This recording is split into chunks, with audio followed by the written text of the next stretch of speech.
Hey everyone, thanks for logging on. I'm just gonna wait a few more minutes to give people a chance to log on before I begin.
Hey everyone, my name is Elizabeth Cox and I'm the Volunteer and Community Education Coordinator in Marlborough County for PD Coalition. So I'm hosting this webinar on stalking in honor of Stalking Awareness Month. Before I jump in, I'm going to give you a brief overview of our organization and what we do in Marlborough County. If you have any questions, please post them in the comments and I'll address them at the end. So, PD Coalition is a nonprofit volunteer organization dedicated to the reduction of sexual assault, family violence, and child abuse, and to supporting the needs of its victims. So, we offer a variety of services such as counseling, hospital and court accompaniment, and shelter accommodations. So, we offer these services from our 7 satellite centers in Chesterfield, Florence, Marlborough, Marion, Darlington, Dillon, and Williamsburg, and we get to serve hundreds of victims every year. So the logos on the left also represent our partner nonprofit, the Durant Children's Center in the top left. The green logo represents our transitional and emergency shelter for victims, and the bottom logo represents our offender program, Alternatives to Violence.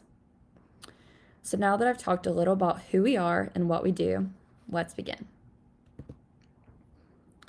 So most of the information in my slideshow comes from the Bureau of Justice and the National Center for Victims of Crimes, but the citation can be found at the bottom of each slide.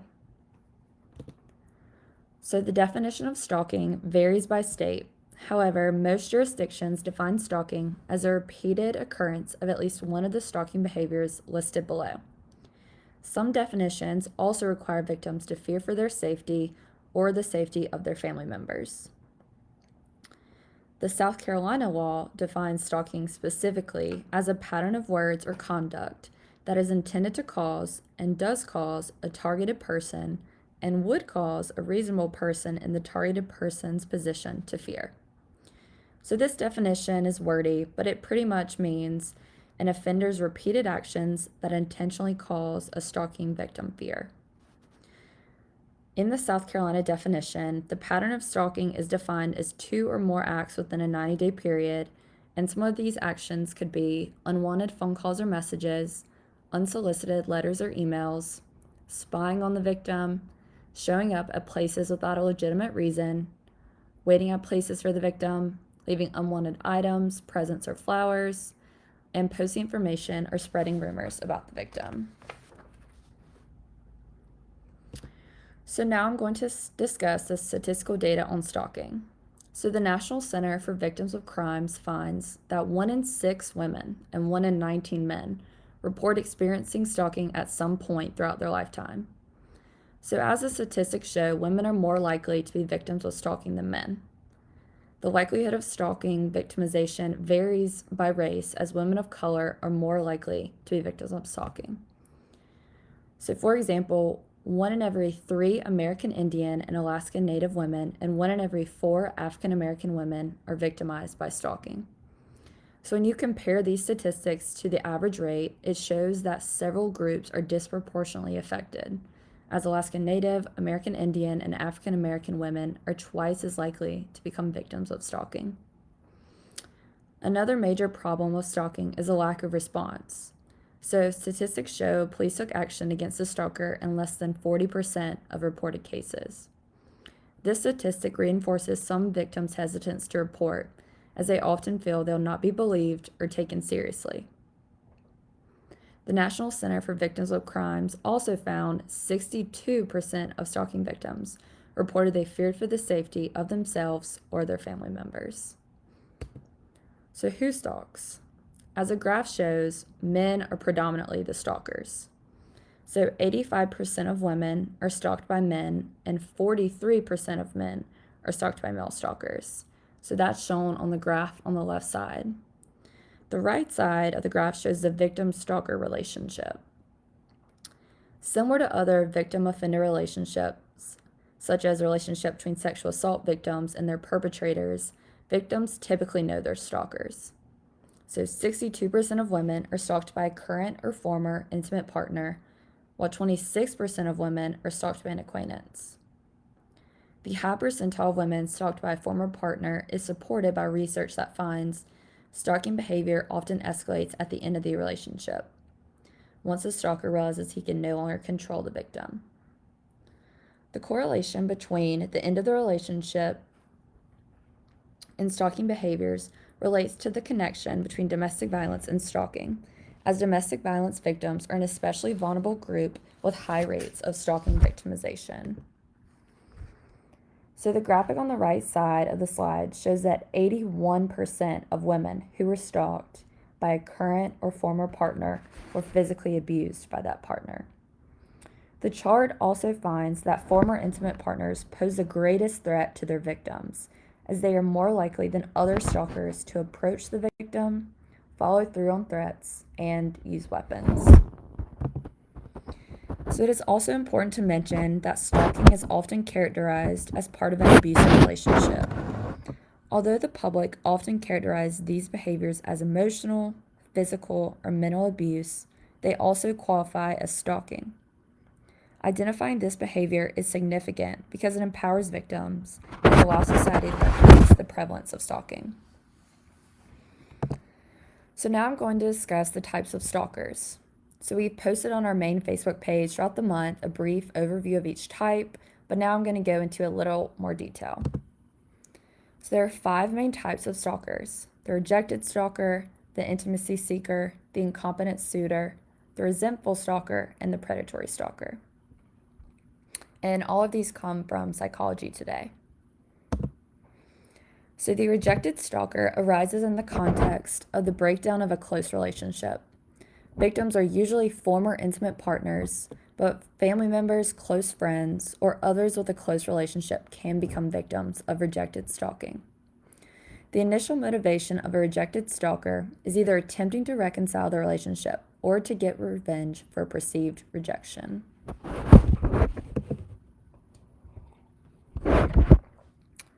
The intimacy seeker stalker is often a complete stranger who identifies their victim as their true love and begins to behave as if they are in a relationship with that person.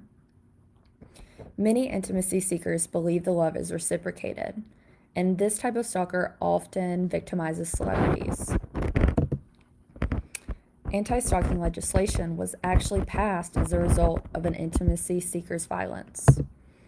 So Rebecca Schufer, a young actress who played in the 80s sitcom My Sister Sam, was killed on the steps of her home by her stalker, Robert Bardo.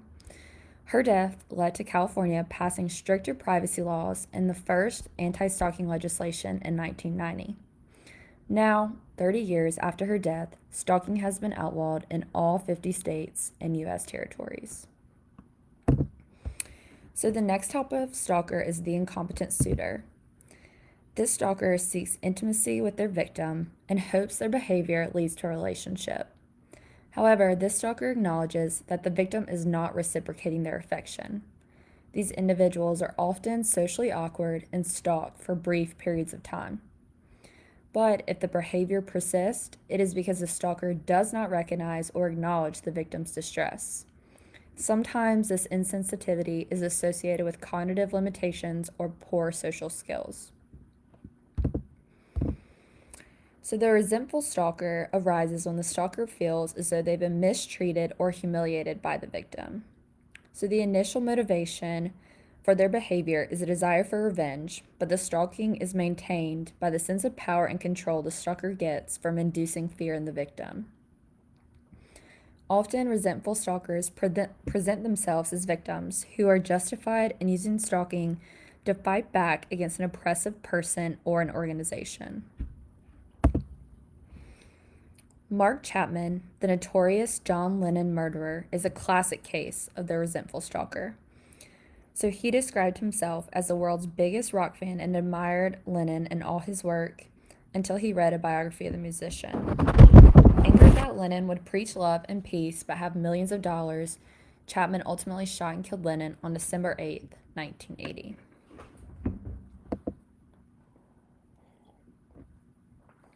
The last type of stalker is the predator stalker. This stalker arises from a desire of power and control over the victim. Predator stalkers are the most dangerous as their stalking is often a precursor to sexual assault. Most predator stalkers are male, and victims are usually female strangers in whom the stalker develops a sexual interest. For predator stalkers, the stalking is both instrumental and also gratifying as they enjoy the sense of power and control that comes from targeting the unusually unsuspecting victim. So these types of stalkers use a variety of methods to harass and frighten their victims, but cyberstalking has become a tool utilized by most stalkers. So cyberstalking is defined as the repeated use of electronic communications to frighten or harass someone. The Bureau of Justice finds that 1 in 4 stalking victims experience cyberstalking. However, this statistic is likely an underestimate because stalking, like other crimes against women, is highly underreported. So there are several examples of cyberstalking, including posting an individual's information online, tracking an individual's location through social media, web browsers, or other electronic communications, publicizing or threatening to publicize sexually explicit videos or photos, catfishing or using fake profiles to lure the victim. Advanced stalkers can also utilize software such as spyware that can be downloaded remotely to a victim's computer to track the actions. So the fact that cyberstalking does not involve physical contact creates a misperception that it is less threatening or less dangerous than physical stalking. However, cyberstalking victims experience the same psychological trauma as victims of physical stalking, such as paranoia, fear, and high levels of stress. Cyberstalkers can also escalate to the behaviors of physical stalking, endangering the victim's safety. To show the dangers of cyberstalking and the escalation from virtual harassment to physical danger, I'm going to tell the story of Christine Belford.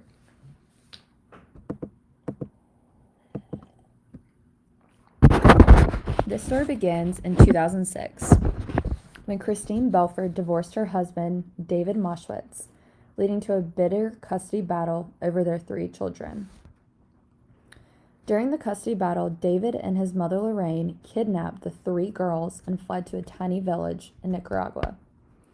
It took authorities over a year and a half to locate David and the missing girls. After the children were returned to their mother, David and Lorraine were sentenced to 4 years in prison for kidnapping. From prison, David launched the family's cyber-stalking campaign against his ex-wife. David's father and sister began posting baseless claims about Christine online, alleging she physically and sexually abused her children. The family created a website to promote these false allegations and even uploaded several videos to YouTube. David's family also sent letters to Christine's church and the children's school detailing Christine's alleged abuse. David's father and sister also hired a private investigator to watch and track Christine. Christine repeatedly told her friends and family, and even her attorney throughout this time, that she feared David would hurt her or the girls. And her fears proved true on February 11th, 2013. Released from prison, David petitioned the court for reduction in child support and was granted a hearing. David, his father, and his mother traveled from Texas to the Wilmington, Delaware courthouse. Before leaving, David's father left his daughter a note detailing funeral instructions and the allocation of his belongings. The note also stated, "Hopefully we can end this BS now. Up to Dave." As Christine Belford walked into the courthouse, David's father pulled out a .45 caliber pistol and shot Christine in the chest of the courthouse lobby. Christine's friend Laura Mulford turned to flee, and Thomas opened fire, killing her as well. Thomas got into a shootout with Capitol Police, injuring 2 officers. However, he was shot once in the chest before he turned his weapon on himself. After the shooting, the police searched David's car and found knives, handcuffs, and other evidence shown on the picture on the left side of the screen. These supplies foreshadowed David's plans for his ex-wife if his father's attempts failed. David's entire family was sentenced to life in prison in the country's first cyber-stalking resulting in death conviction. Christine Belford's tragic death is heartbreaking. However, it helps victims of cyber-stalking through raising awareness and showcasing the dangerous consequences that can result from cyber-stalking.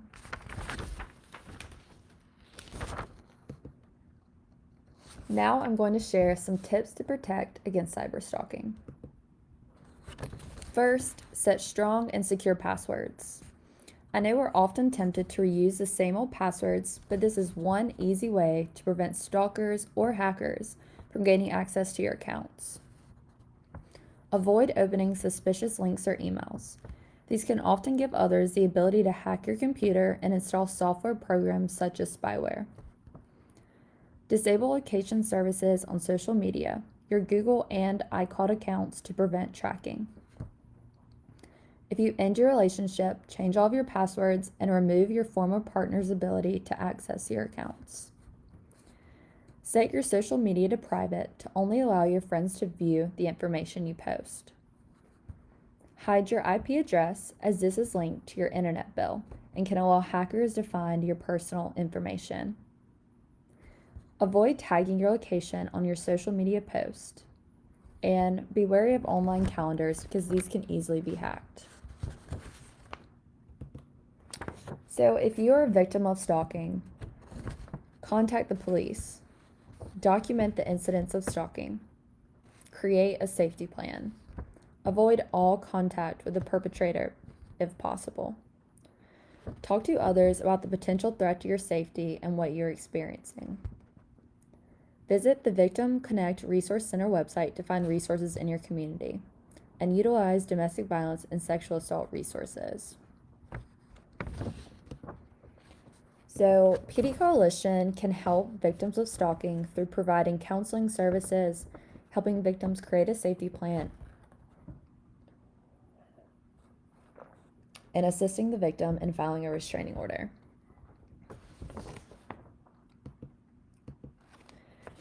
Thank you for joining our webinar on stalking. If If you'd like to learn more about stalking or cyberstalking, tune in to our podcast, PDC Talks, Safety, Relationships, and Wellbeing on Spotify or wherever you get your podcast. Another great resource is the podcast Strictly Stalking that discusses a different stalking case each episode that helps raise awareness and provides safety plans for victims. If you or someone you know is a victim, you can call the National Horizon Crime Victims Hotline, or you can call our hotline listed on the screen. I'm going to stay on for a few minutes to answer any questions anyone may have. Thank you all for joining.